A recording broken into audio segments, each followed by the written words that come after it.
नमस्कार दोस्तों, आज की इस वीडियो में आप सभी का स्वागत है। आई होप आपकी पढ़ाई अच्छे से चल रही होगी और आप अपने एग्ज़ाम की प्रिपरेशन भी अच्छे से कर रहे होंगे। तो आज की इस वीडियो में हम जो टॉपिक डिस्कस करेंगे वो है कोलवर्ग्स मॉरल डेवलपमेंट। मतलब कोलवर्ग्स का जो नैतिक विकास का सिद्धांत है, उसके बारे में जो है इस वीडियो में डिस्कस करेंगे। तो जो कोलवर्ग का नैतिक विकास का सिद्धांत है वो प्रभावित था पियाजे के रेशनल डेवलपमेंट यानी कि उनके मॉरल डेवलपमेंट की रिसर्च से। इसमें जो इनका मॉरल डेवलपमेंट का जो ये सिद्धांत है, इसमें इन्होंने कुछ लेवल्स और स्टेजेस की बात की है, जिनके बारे में हम विस्तार से इस वीडियो में डिस्कस करेंगे। और ये बहुत ही इम्पॉर्टेंट टॉपिक है। इससे रिलेटेड क्वेश्चन जो है हर एग्ज़ाम में पूछा जाता है।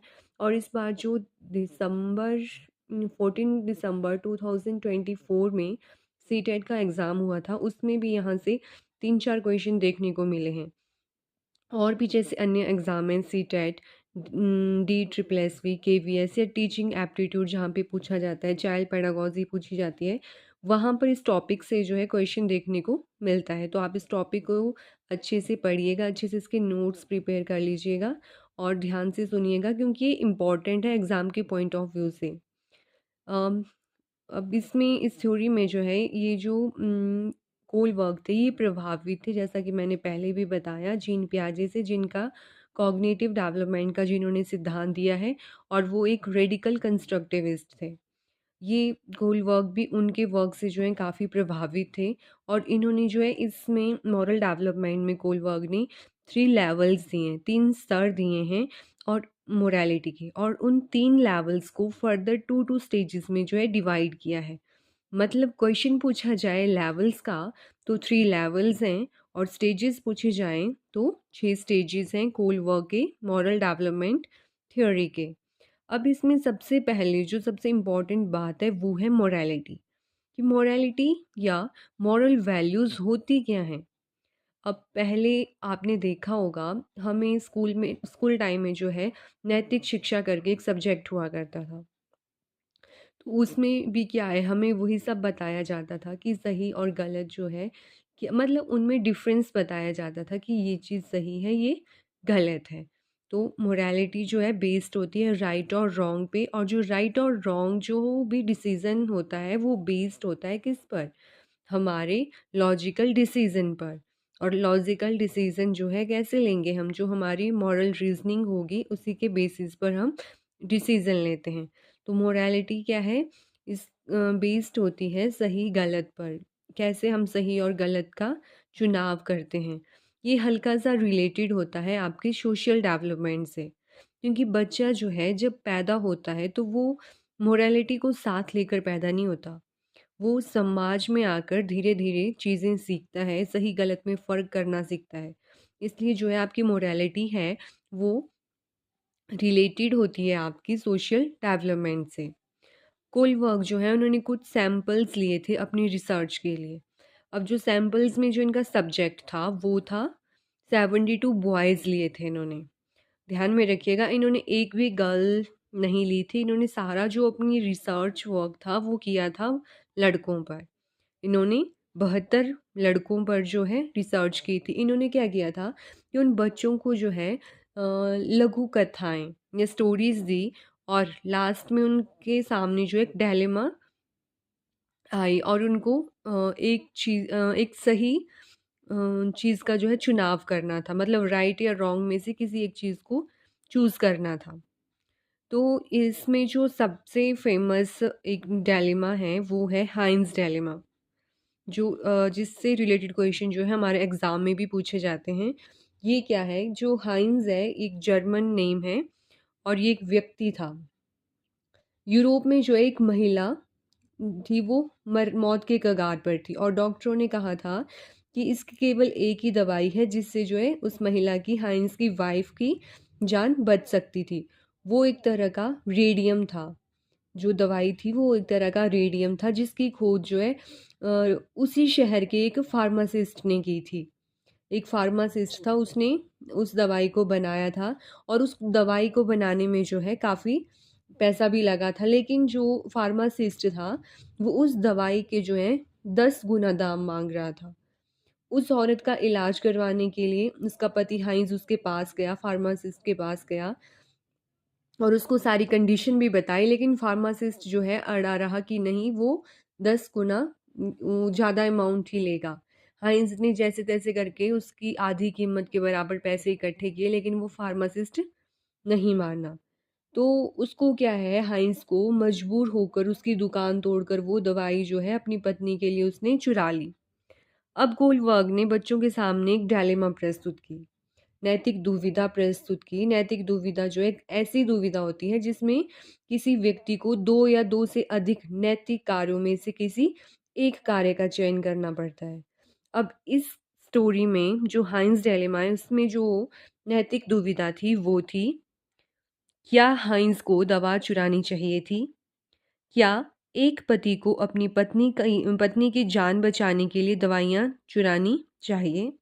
अब ये जो दुविधा है इसका आंसर करने के लिए यहाँ पे क्या लगेगा? नैतिक तर्क लगेगा, मॉरल रीज़निंग लगेगी, जो कॉग्निटिव मैच्योरिटी से प्रभावित होगी।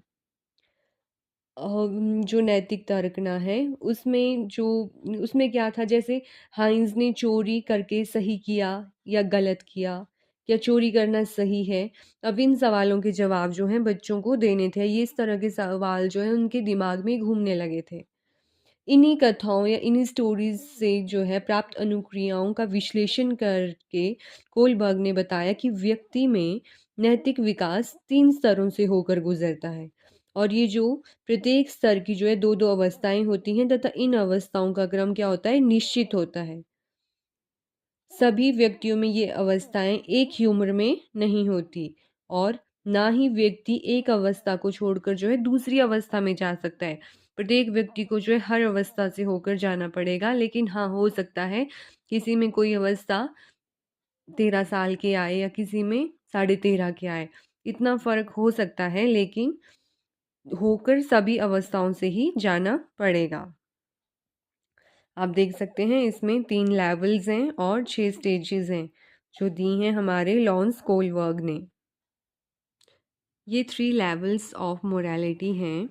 फर्स्ट जो इसमें है वो है प्री कन्वेंशनल लेवल, पूर्व परंपरागत, जो है 7 से 10 साल के बीच में होती है। दूसरी है कन्वेंशनल लेवल, मतलब परंपरागत स्तर, जो 10 से 13 साल के बीच में होता है। थर्ड है पोस्ट कन्वेंशनल लेवल, उत्तर परंपरागत, जो 13 साल से ऊपर की अवस्था में होता है। अब जो फर्स्ट लेवल है प्री कन्वेंशनल, उसमें जो फर्स्ट स्टेज है वो है दंड तथा आज्ञा पालन अभिमुखता। इंग्लिश में इसको कहेंगे ओबीडियंस एंड पनिशमेंट। अब इस अवस्था में बच्चा क्या है, अच्छा व्यवहार दंड से बचने के लिए करता है। बालकों के मन में क्या होता है, आज्ञा पालन का भाव दंड पर आधारित होता है। इस अवस्था में बच्चे क्या करते हैं, बच्चों में नैतिकता का ज्ञान होता है।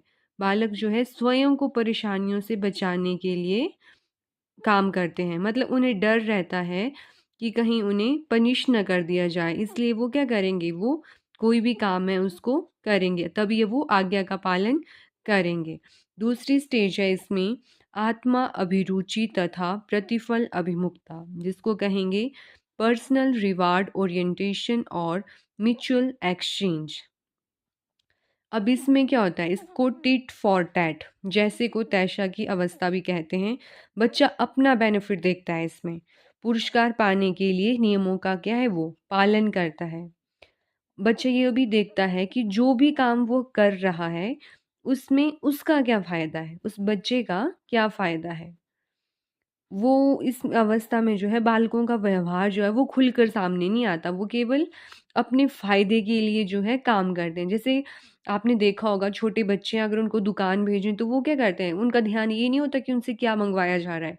वो ये सोचते हैं कि उनको दुकान में जा रहे हैं तो कितने पैसे दिए जा रहे हैं मिठाई पर खर्च करने के लिए। या आपने स्कूल में देखा होगा एक बच्चा किसी की कॉपी फाड़ता है तो दूसरा बच्चा उसकी कॉपी फाड़ देगा। टिट फॉर टैट वाला काम वहाँ पर होता है।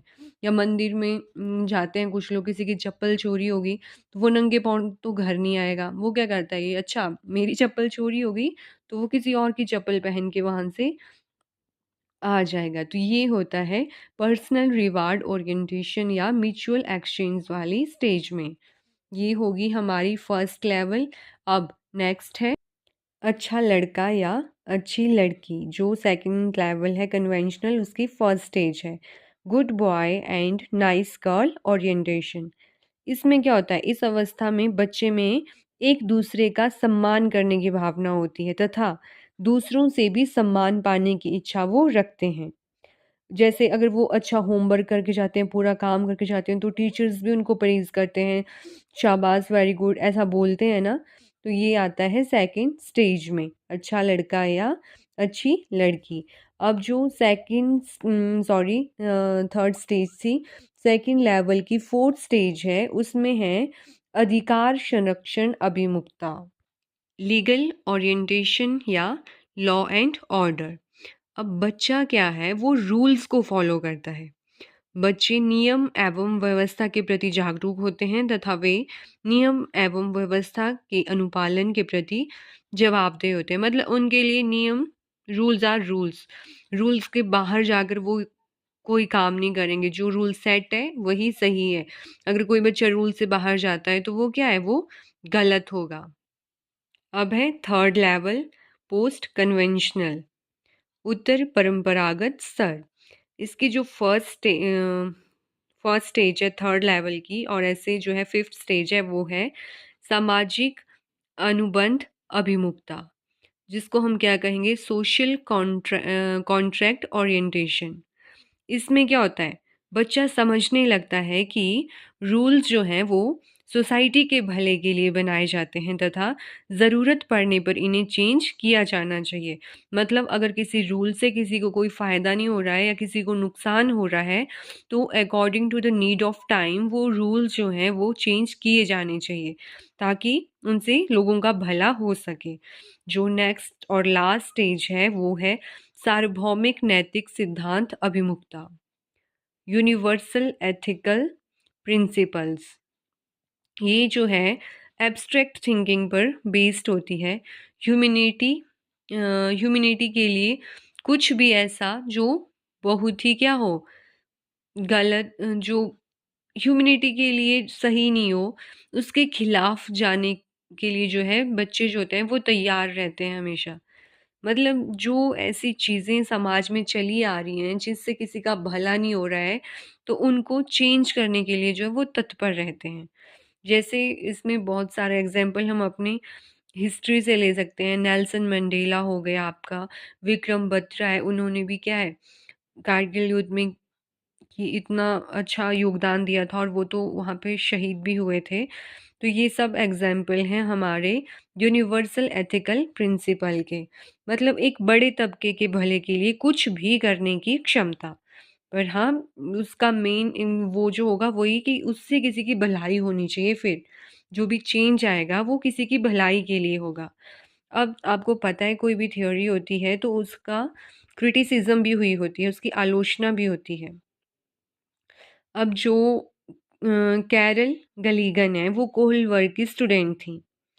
इन्होंने जो है कोहलवर्ग का क्रिटिसिज्म किया था जेंडर बायसनेस को लेकर, क्योंकि मैंने आपको बताया था कि कोलवर्ग की जो रिसर्च का सब्जेक्ट था वो केवल बॉयज़ थे। उन्होंने 72 बॉयज़ के ऊपर रिसर्च की थी। उन्होंने फीमेल्स को टोटली इग्नोर किया था, क्योंकि हर व्यक्ति का अपना एक पर्सपेक्टिव होता है सोचने का, लड़के और लड़कियों का भी अपना अलग अलग होता है। उन्होंने क्या किया, तो जो फीमेल्स हैं उनकी टोटली इग्नोरेंस की। तो इस बेसिस पे जो है इनकी आलोचना हुई थी इस थ्योरी में, क्योंकि फीमेल्स को भी उनको अपने एग्जाम्पल में लेना चाहिए था। कोलबर्ग ने जो है इसे सार्वभौमिक कहा था, लेकिन जब उन्होंने फीमेल्स को लिया ही नहीं तो इस बेसिस पे इनकी आलोचना हुई और इसको सार्वभौमिक नहीं माना गया। तो ये थी आज की थ्योरी, लॉरेंस कोलबर्ग की मॉडल डेवलपमेंट की थ्योरी, जिसमें हमने पढ़ा कि उन्होंने बच्चों के सामने बहुत सारी डिलेमा प्रस्तुत की और उसमें से उनको मॉरल रीजनिंग के बेसिस पर उनका आंसर करना था। और इसमें हमने 3 लेवल्स पढ़े, उन 3 लेवल्स के आगे 6 स्टेजेस पढ़ी हमने।